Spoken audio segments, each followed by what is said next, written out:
Estamos de volta com o Acerto de Contas. Hoje a opinião de Francisco Proença de Carvalho, João Galamba e também João Cantigas Esteves. Agradeço aos três a vossa presença neste Acerto de Contas.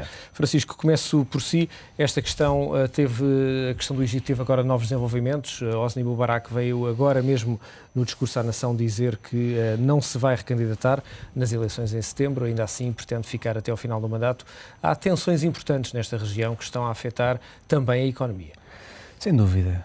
Eu penso que há aqui uma questão que me parece positiva. Eu acho que é positivo que haja, de certa forma, da parte destes povos, alguma tentativa de mudar o estado de coisas que se vem mantendo há várias décadas nestes países, que são estados completamente diferentes daqueles que nós conhecemos aqui na Europa, ocidentais, onde os direitos, liberdades e garantias que nós conhecemos não são propriamente respeitados. Por outro lado, há um lado profundamente assustador, não é? Que é o lado de não saber o que vem a seguir. Diria que o Ocidente viveu uma espécie de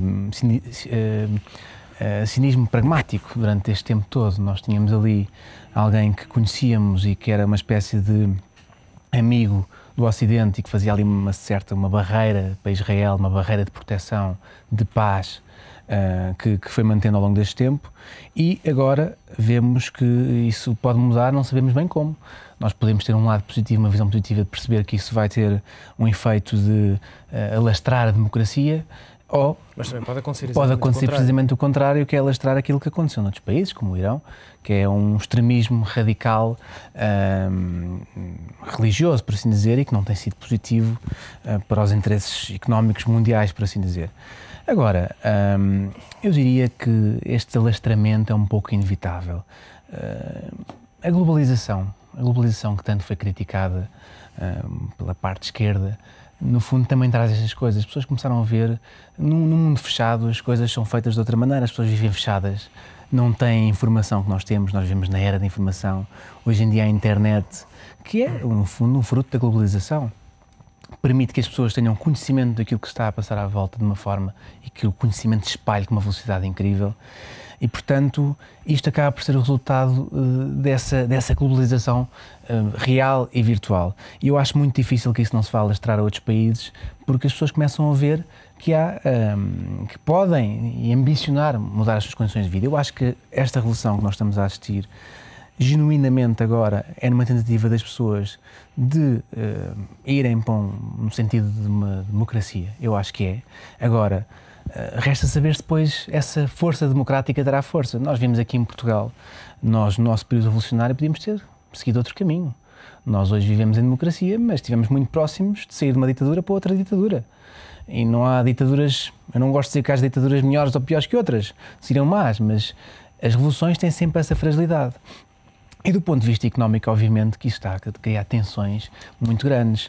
O petróleo, o canal de Suez, o Egito é uma peça central, no fundo, de todo este jogo. Ser um médio produtor de petróleo, mas tem a questão do acesso do canal de Suez, que é uma peça central ao nível da geografia mundial, do ponto de vista da segurança mundial, do ponto de vista do relacionamento com Israel. Portanto, do ponto de vista económico, obviamente que tem repercussões. Nós estamos a ver as empresas portuguesas a fazerem regressar os seus trabalhadores, porque não sabem o que vai acontecer. Ninguém sabe neste momento o que vai acontecer. Mubarak tenciona ficar até setembro. O ideal não era que isto fosse uma transição pacífica, controlada.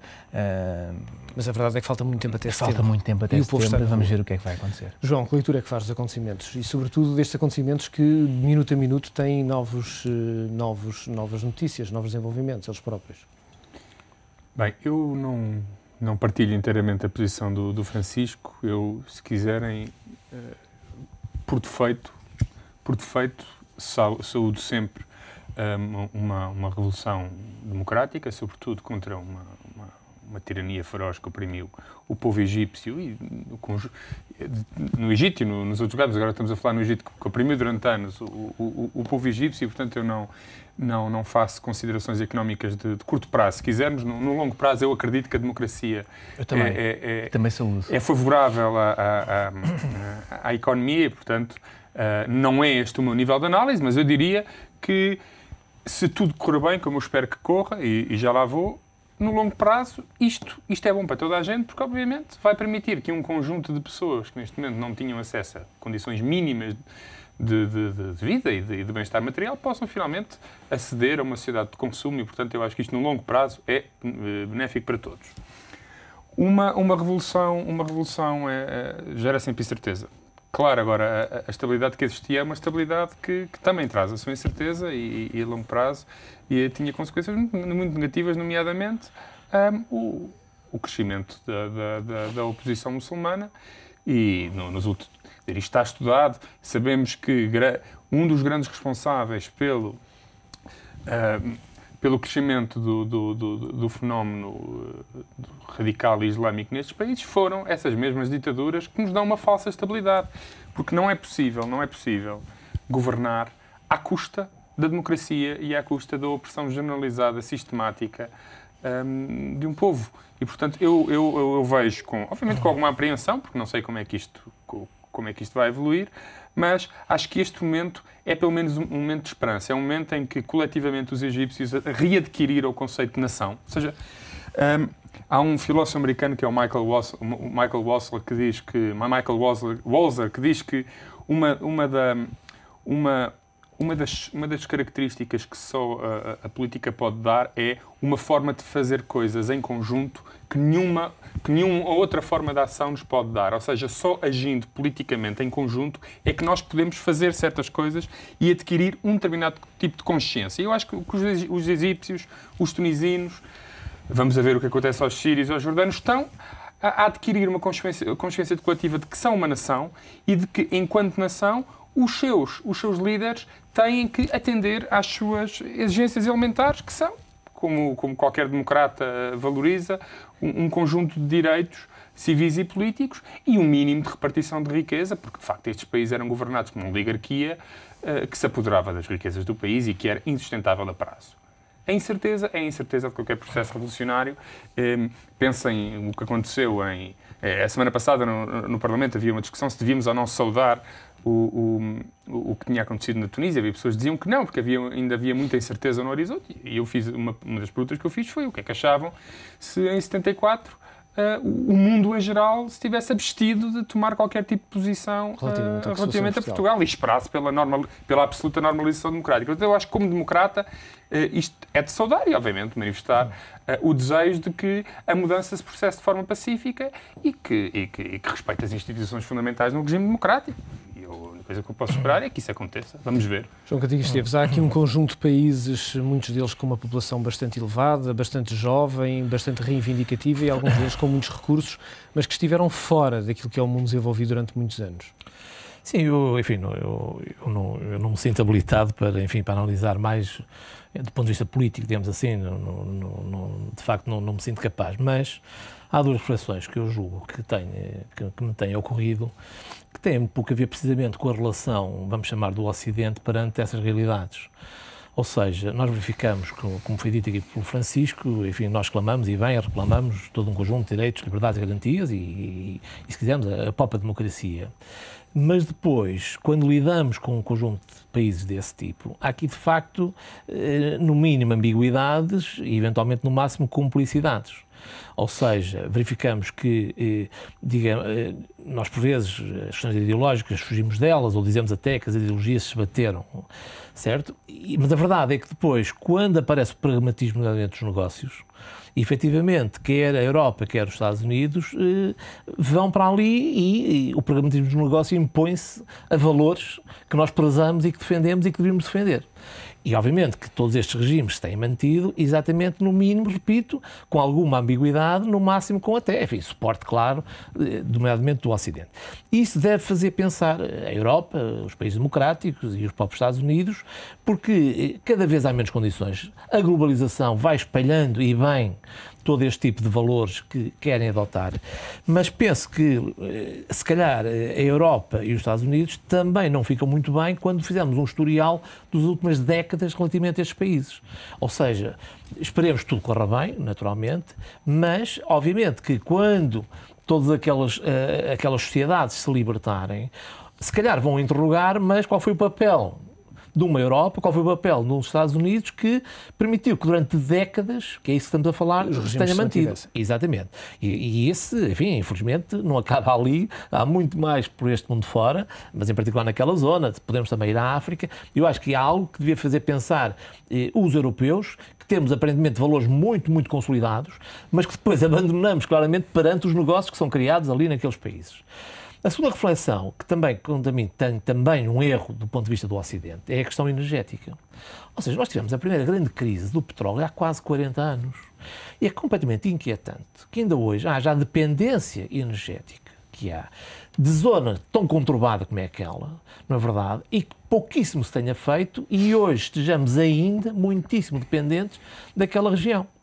Basta lembrar alguns números que eu acho absolutamente incríveis, que hoje, como sabemos, os Estados Unidos importa diariamente 10 milhões de barris de petróleo.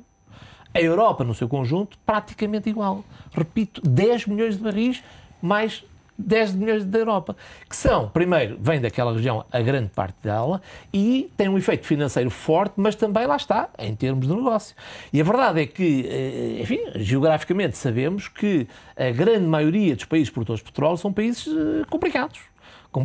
Não é o caso do Egito, naturalmente, mas, enfim, faz charneira através do canal de Suez, e essa dependência energética é preocupante porque tem-se feito muitíssimo pouco. E repito, 40 anos depois dos grandes sustos, continuamos aqui numa dependência total do petróleo para o nosso nível de vida. É verdade nos Estados Unidos e é verdade a nível europeu. E a nível europeu ainda há uma agravante também, e por isso é que eu acho que não se resolve, tem-se resolvido muito lentamente a questão do petróleo, que é a Europa conseguiu este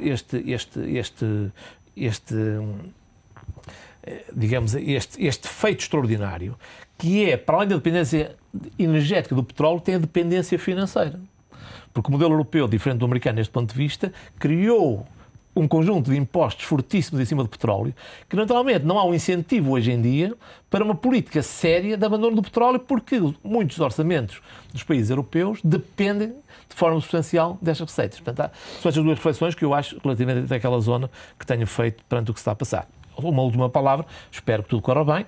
É evidente que neste momento não é fácil estar otimista, vai haver provavelmente uma grande perturbação, primeiro no Egito, que provavelmente se alastra àquela região e obviamente nesta globalização terá impactos a nível mundial também. Esta crise que está agora a decorrer, mas que também o preço do petróleo já estava a verificar uma subida, enfim, sustentada nos últimos tempos, pode ser de facto essa oportunidade para rever os modelos de utilização de energias, nomeadamente ao nível dos combustíveis fósseis? Infelizmente não, as pressões são muito, muito grandes, como sabemos, os modelos são diferentes, mas repito, há aqui uma inoperância, do meu ponto de vista, muito grande em termos políticos face a este tema. Nos Estados Unidos por umas razões, pressões e os lobbies, e na Europa por outra. Ou seja, eu acho que a Europa ficou um pouquinho viciada no petróleo via impostos. E hoje é muito difícil arranjar uma alternativa para esse lado financeiro da questão. Pronto. E, por outro lado, obviamente que, vamos lá ver, vejamos o caso português. Eu acho que, do ponto de vista energético, Portugal tem tido uma política excelente de diversificação. Ou seja, quer em termos do petróleo, com o Brasil, com a Venezuela, etc. Isto ela está a fugir daquele furacão, digamos assim, do Médio Oriente e também do gás natural, apostando mais no norte de África e fugindo um pouquinho ao problema do gasoduto da Rússia. Embora a Argélia ninguém sabe o que é que vai acontecer. Ora bem, esse é que é o problema. Do ponto de vista português é excelente, mas lá está na relação com esses países, já não sei, nomeadamente com os povos desses países. Porque, obviamente, quer dizer, os negócios sobrepõem-se, tudo bem, mas é natural que venha a haver movimentações que, com mudanças significativas, esperemos, pró-democrata, venham a pôr em causa, inclusive, alguns desses negócios, e aí já é mau, não é?